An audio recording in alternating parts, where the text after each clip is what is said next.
Bismillahirrahmanirrahim. Assalamualaikum warahmatullahi wabarakatuh. Innal hamdalillah nahmaduhu wa nasta'inuhu wa nastaghfiruh wa na'udzubillahi min syururi anfusina wa min sayyiati a'malina may yahdihillahu fala mudhillalah wa may yudhlil fala hadiyalah. Asbahna ala fitratil Islam wa kalimatil ikhlas wa ala dinan nabiyyina Muhammadin sallallahu alaihi wasallam wa ala millati abibana Ibrahim hanif wa man kana minal musyrikin wa man kana minal kafirin wa man kana minal mutafikin wa man kana minal zalimin. Asyhadu an la ilaha illallah wahdahu la syarikalah wa asyhadu anna Muhammadan abduhu wa rasuluh. Allahumma shalli ala Muhammad wa ala alihi wa sahbihi ajmain. Birahmatika amin ya Allah ya rabbal alamin. Ananda sekalian, puji dan syukur senantiasa kita panjatkan kehadirat Allah Subhanahu wa Ta'ala atas limpahan nikmatnya pada pagi ini di minggu pertama di setiap bulannya. Di SMK 7 ada program Imtak, yaitu yang menjadi program kebiasaan. Itu pengajian di awal minggu pertama pada awal bulan. Tidak terasa bulan ini kita sudah memasuki bulan November, yaitu akhir di penghujung bulan atau tahun Masehi, yaitu setelah November nanti kita akan masuk ke bulan Desember. Di sana kita akan bertemu dengan tahun baru Masehi, yaitu tahun 2022. Tentunya tidak terasa dari detik ke menit, menit ke jam, jam ke hari, hari ke minggu, minggu ke bulan, dan dari bulan ke tahun. Terus saja bergulir waktu itu dan begitu terasa cepat, sehingga kita tidak terkadang lalai, terkadang menyia-nyiakan waktu, sehingga dari tahun ke tahun bertemu minggu ke minggu, bertemu minggu ke bulan, bahkan bulan bertemu tahun, tahun bertemu tahun. Amalan kebaikan kita atau pekerjaan kita yang lakukan itu saja. Padahal kita sebagai seorang muslim tentunya kita sudah diingatkan dalam Quran surat Al-Ashr, di mana Ananda pasti semua hafal ayat ini. Karena ketika kita di sekolah dulu, waktu di TK, di SD, SMP bahkan, kita diajari oleh guru-guru agama kita, habis belajar kita membaca doa dengan surat Al-Asri. Wal asri innal insana lafi khusrin illal ladzina amanu wa amilus solihati wa tawassaw bil haq wa tawassaw bis sabr. Itu terus kita baca setiap kali kita selesai belajar. Tapi tidak sedikit orang yang atau kita, Ananda sekalian, hanya daya nalarnya saja yang kuat dengan membaca ayat surat Al-Asr tadi. Tapi kita tidak paham apa sih yang disinyalkan atau yang diingatkan oleh Allah kepada kita dari surat Al-Asr itu. Kalau kita buka lagi Quran surat Al-Asr, kita akan menemukan di situ, kita baca terjemahannya, lalu apa sih yang dimaui oleh Allah? Allah berfirman, wal asri, demi waktu. Para mufasir mengartikan ayat ini juga dengan artinya, yaitu tafsiran itu demi masa. Ada yang mengatakan waktu, ada yang mengatakan masa. Waktu adalah sempit ruangnya, yaitu 1 kali 24 jam. Tetapi kalau masa itu luas. Masanya ada masa 1 tahun, masa 5 tahun, masa sewindu atau 8 tahun, masa setengah abad, 1 abad atau 100 tahun, itulah masa. Jadi pada intinya sesungguhnya baik waktu maupun masa itu mempunyai makna yang sama, agar kita seorang muslim tidak menyia-nyiakan waktu atau masa itu. Wal asri, demi waktu, demi masa. Innal insana lafi khusrin. Sesungguhnya manusia itu ada dalam kerugian. Illa, kata Allah, kecuali ada 3 manusia yang tidak akan pernah rugi, baik hidup di dunia maupun di akhirat kelak. Siapa itu? Yang pertama, orang yang beriman. Bagi kita, seorang yang beriman itu tahu persis bahwa kita mengikrarkan diri tiada Tuhan selain Allah, dan Muhammad itu adalah Rasul Allah atau pesuruh Allah yang menyampaikan wahyu-wahyu Allah kepada manusia, menyampaikan ayat-ayat Al-Quran kepada manusia, agar manusia ketika dalam berkehidupan di muka bumi ini mengikuti panduan atau pedoman apa yang menjadi apa yang disampaikan oleh Allah Subhanahu wa Ta'ala melalui Al-Quran itu. Ibarat kita ketika kita memberi kendaraan ataupun membeli TV, maka buku petunjuknya harus kita baca. Ketika kita tidak membaca buku petunjuknya, maka besar kemungkinan dalam mengoperasionalkan, apakah itu alat elektronik, apakah itu alat kendaraan, kita akan disfungsi, bisa salah dalam mengoperasionalkannya atau dalam memanfaatkan teknologi itu. Nah, karena itu, apalagi ini kita dalam berkehidupan yang rentan waktunya, ada masanya tadi yang sebentar. Hidup di dunia harus kita ikuti apa yang menjadi paduan atau pedoman yang sudah Allah gariskan, yaitu melalui Al-Quran. Lalu Allah angkat Muhammad sebagai Rasul dan Muhammad sebagai contoh dalam kehidupan manusia, agar manusia menjadi panutan, agar manusia mengikuti panutan kita, yaitu Rasulullah Muhammad SAW. Rasulullah menyampaikan perkataannya kita kenal dengan hadis, lalu perilakunya kita contoh atau kita sebut adalah sunnah Rasul.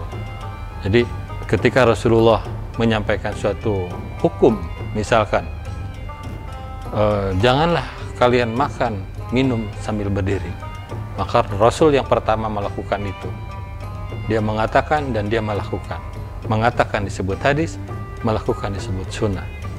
Jadi Allah tidak hanya memberikan Al-Quran sebagai pedomannya, tetapi Allah juga menunjuk atau mengangkat model untuk dalam melaksanakan mengaplikasikan Al-Quran itu, yaitu Nabi besar Muhammad Sallallahu Alaihi Wasallam. Lalu itulah orang yang tidak akan rugi. Yang pertama, meyakini bahwa kehidupan ini adalah takdir Allah dan Allah yang Maha Kuasa. Lalu yang kedua, Allah menurunkan wahyunya sebagai pedoman hidup kita. Lalu yang ketiga, Allah memberikan contoh modelnya, yaitu Nabi Muhammad SAW, yang bisa kita ikuti jejak langkahnya, baik itu perkataannya, perbuatannya. Dan itulah sebagai bentuk daripada orang yang beriman. Yang kedua, orang yang tidak rugi menurut Allah Subhanahu wa Ta'ala, yaitu orang yang beramal kebaikan atau beramal soleh. Amal kebaikan itu bukan hanya apa yang tertera dalam rukun Islam, syahadat, sholat, zakat, saum atau puasa dan ibadah haji. Bukan itu. Ada amalan yang sifatnya vertikal yang termaktub dalam rukun Islam tadi, ada amalan yang horizontal, yaitu di antara kita sesama manusia berbuat kebaikan. Sebagaimana firman Allah, ahsin kama ahsanallah ilaik. Berbuat baiklah kepada Allah sebagaimana Allah berbuat baik kepada kalian. Wabil walidaini ihsanan, dan berbuat baiklah kepada kedua orang tua. Orang tua di sini ada orang tua di rumah, kalau di sekolah ada orang tua guru, kalau di masyarakat ada orang yang dituakan, di mana kita diperintahkan oleh Allah berbuat baik secara vertikal. Artinya orang tua itu adalah manusia, bahwa kita sesama manusia harus saling berbuat baik. Inilah orang yang tidak termasuk ke dalam kategori rugi. Orang-orang yang berbuat baik secara vertikal tentunya setelah melakukan kebaikan secara vertikal dan melakukan kebaikan secara horizontal sesama manusia, mereka itu dari detik ke detik tidak akan merugi. Kita adalah di komunitas pendidikan. Saya sebagai guru, Ananda sebagai siswa. Kalau mau kita gali, kalau kita mau muhasabah, mengukur kebaikan yang kita lakukan, ini sangat luar biasa. Setiap langkah yang kita lakukan dalam konteks ibadah belajar ini dari detik ke detik itu akan menghasilkan pahala yang terus bertambah dan bertambah. Ketika kita membaca alif lam mim, kata Rasulullah, sabda Rasulullah itu, alif lam mim bukan 3 huruf, melainkan setiap huruf mengandung 10 pahala kebaikan. Alif lam mim kita baca berarti kita sedang menuai atau merajut pahala sama dengan 30 pahala kebaikan. Firman Allah itu, kalam Allah itu tidak hanya bersifat qauli. Qauli yaitu tadi dalam bentuk suratan. Ayat-ayat yang ada pada Al-Quran itu disebut qauli. Dan kita baca, setiap kita baca, itu tadi, per hurufnya mengandung 10 pahala kebaikan. Lalu ada firman Allah yang sifatnya itu kauniyah, yaitu kita membaca ciptaannya, alam semesta. Ayat yang pertama yang Allah wahyukan kepada manusia melalui Nabi Muhammad yaitu perintah belajar, perintah membaca, perintah meneliti. Kalimat Iqra maknanya bukan membaca tekstual saja, tetapi kontekstual. Tekstual itu bisa membaca secara langsung dalam buku-buku. Kalau kontekstual itu bisa penelitian, analisis, dan sebagainya. Nah, kita berada di sekolah, ketika kita mulai dari bangun tidur, itu sudah memetik pahala. Allah berfirman, Ya ayyuhal mudassir, hai orang-orang yang berselimut, kum fa'anzir, bangunlah, wasyiyabaka fatahhir, dan bersihkanlah pakaian. Makna dari kata pakaian ini luas. Badan yang kita gunakan untuk melangkah, bergerak itu pakaian juga. Tangan bisa mengais, kaki melangkah, otak berpikir, mata melihat, telinga mendengar, itu kita gunakan, kita pakai. Lalu kita mandi, kita bersihkan alat-alat yang ada di tubuh kita ini, anggota tubuh kita ini yang sudah kita pakai itu. Kita bergegas mandi, lalu setelah mandi kita ambil air wudhu, lalu kita laksanakan sholat subuh, pilih baju seragam kita karena kita mau lanjut pergi ke sekolah, pilih yang sudah dibersihkan, kasih wewangian, lalu kita bereskan tempat tidur kita, lalu kita melangkah sarapan pagi, karena sarapan juga adalah kebutuhan bagi tubuh kita. Jangan sampai datang ke sekolah kita kelaparan, salatri kalau orang Sunda bilang, sehingga kita pingsan di sekolah. Tujuan mau belajar malah pingsan. Nah, ini selain kita membuat orang lain panik, membuat orang lain terganggu aktivitasnya, kita sendiri zalim terhadap diri kita. Oleh karena itu, sebelum pergi ke sekolah, sarapan pagi, walaupun hanya 1 kepal nasi dan 1 teguk air minum. Ini untuk memperkuat daya tahan tubuh kita. Nah, ketika kita melakukan itu pun, sarapan pagi itu adalah ibadah. Lalu kita berpamitan kepada orang tua untuk pergi ke sekolah, minta doa, itu ibadah, itu amal baik.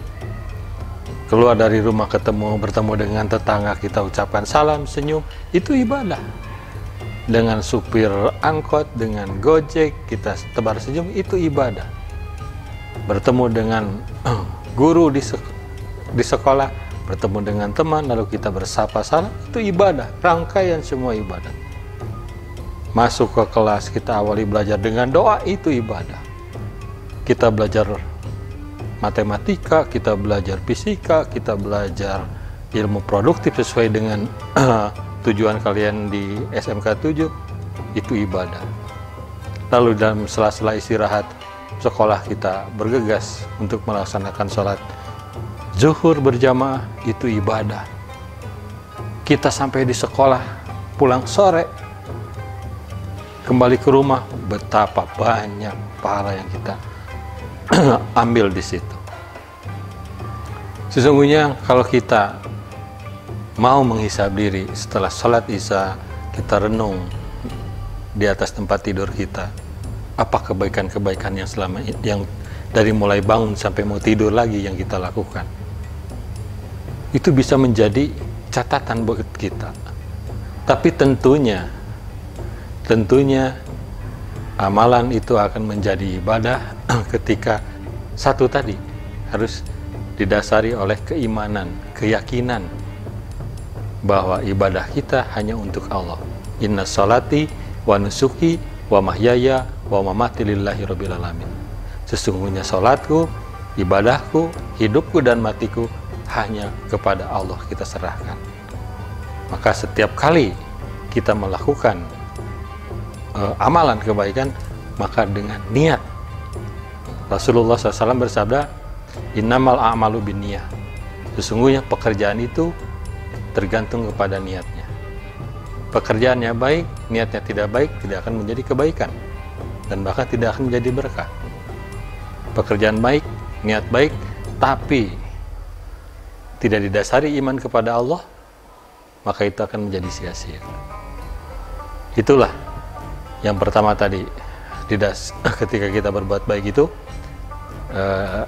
ketika kita tidak termasuk orang yang rugi itu, 1 harus beriman, 2 perbanyak amal kebaikan. Di sekolah banyak peluang kita untuk melakukan kebaikan. Dan yang ketiga adalah agar kita tidak termasuk orang yang rugi, kita harus saling menasehati. Menasehati dalam kebaikan tentunya. Menasehati kepada kawan di sekolah, kepada teman di rumah, dimanapun kita berada, kita harus saling menasehati. Menasehati adalah bagian daripada dakwah. Menasehati adalah merupakan kewajiban kita sebagai muslim, agar kita menjadi khairu umat yang terbaik di muka bumi ini. Ananda sekalian, itulah yang menurut Allah Subhanahu wa Ta'ala, bahwa manusia tidak akan rugi. Itu ada 3 kelompok. 1 yang beriman, 2 yang beramal soleh, dan yang ketiga adalah saling menasehati. Masa kehidupan manusia ada 3. Waktu tadi, demi waktu tadi, ada 3 masa, yaitu masa kehidupan manusia dalam rahim. Ketika kita sebelum terlahir ke dunia ini, kita berada dalam rahim ibu kita. masanya hanya sebentar. Di situ 9 bulan. Di dalam kesunyian rahim ibu kita itu, bahkan kita pun belum respon dengan apa yang terjadi di dalam rahim itu. Hanya ketentuan Allah sajalah di situ yang menentukan apakah kita terlahir dengan sehat, baik atau tidaknya. Tapi tentunya doa ibu bapak menjadi bagian dari keutamaan kesehatan kita selama ada di dalam rahim mereka. 9 bulan, tidak lebih. Lalu lahirlah kita ke alam dunia. Kita lahir dengan dilengkapi panca indera. Ada mata untuk melihat, ada telinga untuk mendengar, ada mulut untuk bisa berbicara, ada tangan untuk meraih, dan ada kaki kita untuk melangkah. Semua itu Allah berikan kepada semua manusia sebagai modal. Modal apa? Agar kita tidak termasuk menjadi orang yang rugi dalam kehidupan di dunia ini dan di akhirat kelak. Nah, ketika kita berproses dalam rahim ibu, ini sudah Allah gambarkan di dalam Quran surat Al-Mu'minun ayat 12, yaitu yang berbunyi Bismillahirrahmanirrahim. Ingat ya, Quran surat Al-Mu'minun surah ke-23 ayat 12 sampai 15. Bunyinya Bismillahirrahmanirrahim. Walaqad khalaqnal insana min sulalatin min tin. Dan sungguh kata Allah, walaqad, dan sungguh kata Allah, kami telah menciptakan manusia dari saripati berasal dari tanah. Semua manusia yang ada di muka bumi ini semuanya berasal dari tanah. Lalu ketika mereka mengkonsumsi baik itu makanan yang berupa sayur mayur, beras, gandum, dan daging-dagingan, semuanya berasal dari tanah. Begitupun hewan yang kita makan dagingnya itu, hewan itu pasti mengkonsumsi makanannya itu dari tanah. Sapi misalkan, dia memakan rumput-rumputan atau daun-daunan. Lalu ketika dia disembelih, dagingnya dikonsumsi oleh kita. Itulah semua yang ada, makhluk hidup yang ada di bumi ini, baik itu tumbuhan, hewan, maupun manusia, mereka berasal dari tanah. Lalu yang kita konsumsi, tumbuh-tumbuhan dan daging-dagingan itu, sebagian menjadi darah, sebagian menjadi penguat tulang, dan sebagian menjadi sel sperma untuk laki-laki, dan untuk perempuan menjadi ovum. Nah, inilah yang Allah maksudkan dalam ayat yang ke-12 ini, bahwa sesungguhnya manusia diciptakan oleh Allah berasal daripada saripati tanah atau makanan yang berasal daripada tanah. Kemudian ketika makanan-makanan itu dikonsumsi, maka itu menjadi sel sperma tadi. Ada yang sebagian menjadi darah, tulang, dan sebagian lagi menjadi sel sperma. Summa ja'alnakum nutfatan fi qararim makin. Kemudian kami menjadikannya air mani yang disimpan dalam tempat yang kokoh atau rahim. Jadi manusia akan terlahir ketika seorang perempuan dengan laki-laki menikah melalui hubungan yang sah tentunya. Di situ ada pengantin laki-lakinya, ada pengantin perempuannya, ada walinya dari seorang perempuan itu, lalu ada saksinya, dan ada ijab qabul, yang semua itu adalah sebuah syarat sebuah pernikahan yang sah dalam ajaran Islam. Lalu setelah mereka menikah, mereka melakukan hubungan biologis suami istri itu, dan akan lahirlah manusia atau generasi berikutnya yang berasal dari tadi sel sperma, lalu bertemu dengan ovum yang ada di perempuan, lalu sel sperma itu disimpan di dalam rahim perempuan dengan tempat yang kokoh, yang sangat luar biasa luar biasa hebatnya, sehingga manusia di situ bisa aman dan tumbuh berkembang. Dan di ayat ke-13 Allah menjelaskan proses selanjutnya dalam proses penciptaan manusia.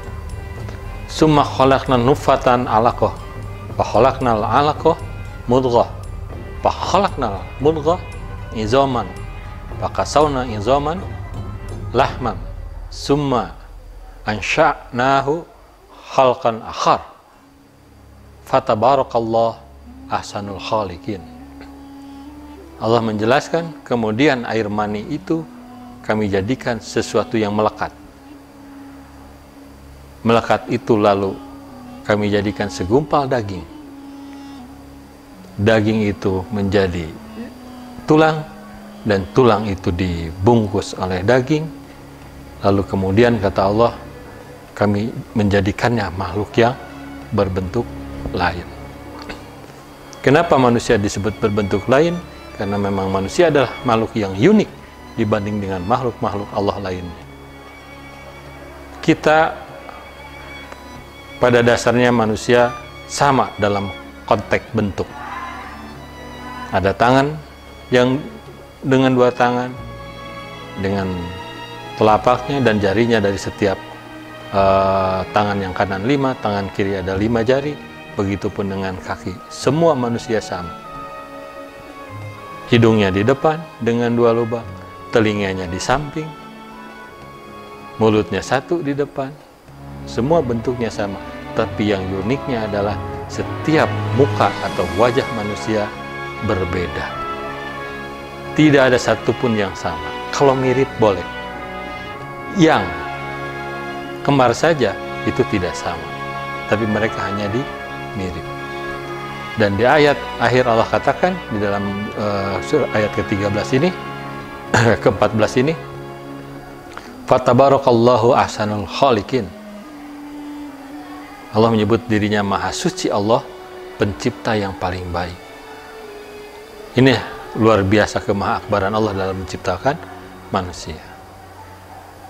Lalu setelah manusia tercipta, setelah manusia ke bumi, Allah memerintahkan manusia untuk berbuat kebaikan tadi, mencapai kesuksesan hidup di dunia. Mencapai kesuksesan itu dengan kerja. Dan dalam ajaran Islam, seorang ketika mencapai puncak kesuksesan dalam pekerjaannya, dia mempunyai harta yang banyak. Hartanya itu tidak untuk dirinya sendiri dan keluarganya, tetapi Allah mengingatkan ada bagian orang lain yang harus kita berikan dari harta kita melalui zakat. Apa itu zakat fitrah, zakat mal, atau sedekah. Itulah yang harus kita keluarkan. Dan siapakah yang menerima itu?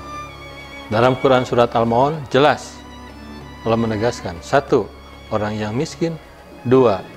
anak yatim dan piatu. Merekalah yang harus kita lindungi. Kita berikan sebagian harta kita untuk mereka, agar kita tidak disebut oleh Allah sebagai orang yang mendustakan agama. Mendustakan agama Islam berarti kita mendustakan Allah. Berarti kita mendustakan kenikmatan yang Allah yang sudah berikan kepada kita. Itulah proses bahwa manusia selama hidup di dunia harus berkarya. Tapi ingat, harus dibarengi dengan ibadah tadi, ibadah vertikal, agar kita tetap terjaga dalam konteks sebagai manusianya yang khair, yang baik. Dan di ayat ke-15 Allah mengatakan, summa innakum ba'da zalika lamayitun. Kemudian setelah itu kalian pasti akan mati. Kematian adalah fase atau masa ketiga. Tadi masa di alam rahim yang 9 bulan, lalu kita masuk ke fase dunia. Dunia itu tidak lama juga, paling lama 65 tahun, ada yang 80 tahun, dan 80 tahun di saat sekarang itu sudah umur yang luar biasa, dan yang 100 tahun itu sudah jarang sekali. Ada orang sampai umur 100 tahun, rata-rata orang di Indonesia kematiannya itu antara 50-65 tahun, itu sudah kembali kepada Allah. Nah, pada masa yang ketiga ini, masa kematian, ini manusia harus mempunyai bekal dulu yang banyak, yaitu ketika masa kehidupan di dunia. Harus punya banyak bekal. Karena apa? Bekal untuk masa di akhirat nanti, dan yang akan kita lalui di sana itu ada dua yang kita tuju. Satu, surga. Dua, neraka. Tentunya surga adalah untuk mereka yang kata Allah tadi dalam Quran surat Al-Asr, yang tidak merugi itu orang yang beriman, yang banyak amal solehnya, yang saling menasihati, berdakwah kepada sesama, walaupun hanya satu ayat yang kita temukan, kita pahami, lalu kita laksanakan, kita lakukan, dan setelah kita lakukan, kita dakwahkan ke orang lain, kita nasihatkan ke orang lain. Itu yang kata Allah yang tidak rugi, dan dia akan masuk surga. Dan yang kedua adalah orang yang mengingkari. Lawan daripada beriman adalah mengingkari, memusyriki Allah, menyamakan Allah dengan makhluk ciptaan lainnya, atau mengkafiri, menutup diri bahwa kita tidak menerima ajaran Islam, ajaran Allah, maka itu disebut kafir. Nah, orang yang musyrik, orang yang kafir itu nanti di yaumil kiamah, di hari akhir nanti, mereka akan dimasukkan ke dalam neraka. Dan ini sesuai dengan apa yang Allah sinyalkan dalam Al-Quran surat Al-Bayyinah. Innal ladzina kafaru wal musyrikina min ahlil kitab, innal ladzina kafaru min ahlil kitab wal musyrikina fi nari jahannam khalidina fiha abada. Sesungguhnya orang-orang kafir, orang-orang musyrik dan ahli kitab, mereka akan dimasukkan ke dalam neraka yang kekal. Sungguh mengerikan ketika kita menjadi bagian daripada kelompok ini, karena di sana abadi, dalam penyiksaan abadi, dalam azab Allah yang abadi. Begitupun ketika kita masuk surga, itu abadi, tidak terbatas waktu, tidak ada masa lagi di situ. Kalau tadi di alam rahim kita, di masa rahim kita 9 bulan, masa kehidupan dunia paling lama juga 80 tahun, tapi di masa kehidupan manusia di akhir nanti, di akhirat, itu abadi. Apakah kita mau abadi disiksa dalam neraka, ataukah kita abadi dengan kebahagiaan surgawi yang begitu indah? Untuk mendapat surga itu tidak susah. Itu kata Allah tadi, firman Allah tadi. Itu jaga keimanan kita sampai hayat di kandung badan, atau kita melepaskan jiwa kita, ruh kita, dalam kematian kita sebut nama Allah. Kita masih kokohkan dalam hati kita bahwa Allah adalah Tuhan yang tidak ada disembah kecuali Allah. Itu. Nah, anak-anak sekalian, oleh karena itu pada kesempatan ini Bapak ingin mengingatkan khususnya buat Bapak dan anak-anak semua sekalian, agar kita berhati-hati dalam hidup ini. Gunakan kesempatan sebelum datang kesempitan yang lain. Kita konsistenkan, kita istiqomahkan diri kita agar kita tetap iman kepada Allah, agar kita selalu terus berkarya dan berkarya. Itu tadi beramal soleh tadi, berkarya, berkreasi dan inovasi. Lalu ketika kita berkarya berinovasi itu menjadi sukses di dunia, dan ketika sukses di dunia dengan niatan hanya kepada Allah, wa mahyaya wa mamati tadi, maka kita menjadi pahala, dan terus kesuksesan itu bukan di dunia saja, tetapi terbawa kepada akhirat. Mudah-mudahan apa yang bisa Bapak sampaikan menjadi secercah kebaikan, cahaya kebaikan untuk kita bisa terus berkomitmen diri, beristiqomah diri, tiada Tuhan selain Allah, dan Muhammad adalah uswah yang harus kita baca lagi peradabannya, perilakunya, agar menjadi jalan bagi kita untuk melakukan kebaikan, beramal soleh di muka bumi ini. Dan yang terakhir, mudah-mudahan kita dikelompokkan oleh Allah, digolongkan oleh Allah termasuk golongan orang-orang yang ahli syukur, ahli ibadah, dan senantiasa menjadi ahli berkarya. Semoga kita bertemunya tidak di sini saja, tidak di dunia, tapi kelak di akhirat kita bertemu di surga bersama. Ananda, untuk mengakhiri pengajian ini, mari kita bersama-sama bermunajat kepada Allah Subhanahu wa Ta'ala. Mudah-mudahan Allah Subhanahu wa Ta'ala melindungi kita semua, membimbing kita kepada jalan kebaikan, dan kita awali doa kita dengan mengucapkan salawat kepada Nabi. Bismillahirrahmanirrahim. Innallaha wa malaikatahu yusholluna ala nabi ya ayyuhalladzina amanu shollu alaihi wa sallimu taslima. Allahumma sholli ala Muhammad wa ala alihi washabihi ajmain bi rahmatika amin ya Allah ya rabbal alamin. Hasbiyallahu la ilaha illa anta subhanaka inni kuntu minaz zalimin. Rabbana zalamna anfusana wa illam taghfir lana wa tarhamna lanakunanna minal khasirin. Rabbana ighfir lana wa liwalidayna warhamhuma kama rabbayani shaghira.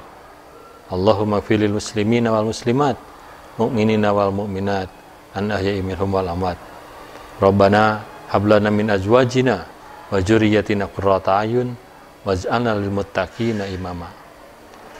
Allahumma inna nas'aluka salamatan fid din wa afiyatan fil jasad wa ziyadatan fil ilmi wa barakatan fil rizqi wa taubatan qoblal maut wa rahmatan indal maut wa maghfiratan ba'dal maut.